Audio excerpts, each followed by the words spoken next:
জানানো আমাদের ভাইদের মৃত্যুর এবং আমরা সবাই জীবনের আশঙ্কায় ভুগছি। আমাদের জীবনের দায়ভার কে নিবে? আমরা নিরাপত্তা চাই, নিজের সাথে না। আজকে তারা নিরাপত্তাহীনতায় কেন ভুগবে? এই জায়গায় দাঁড়িয়ে আমরা east West, north south, BRAC, AIB, UITS, DIU সহ সকল ইউনিভার্সিটি, প্রাইভেট ইউনিভার্সিটি, মাদ্রাসা, স্কুল, কলেজ সবাই একসাথে একটা কথাই বলতে চাই, আমরা কিছু চাই না, আমরা নিরাপত্তা চাই।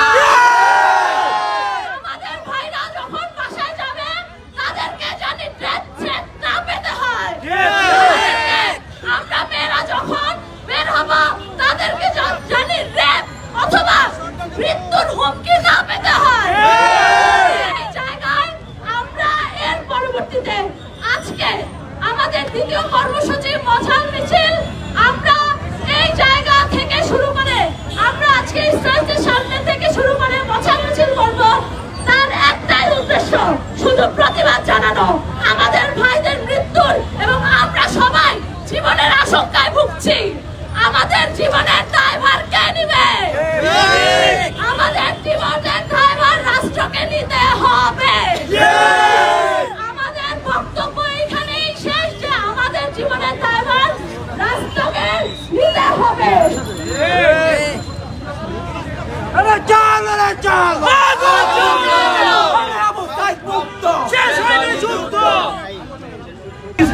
কিছুক্ষণের মধ্যে আমাদের মশাল মিছিল শুরু হবে ইস্ট ওয়েস্ট ইউনিভার্সিটির সামনে থেকে। আমি সবাইকে আহ্বান জানাচ্ছি, আপনারা আমাদের মশাল মিছিলে অংশগ্রহণ করুন এবং এই ছাত্র হত্যার প্রতিবাদ করুন মশাল মিছিলের মাধ্যমে। ধন্যবাদ। সামনে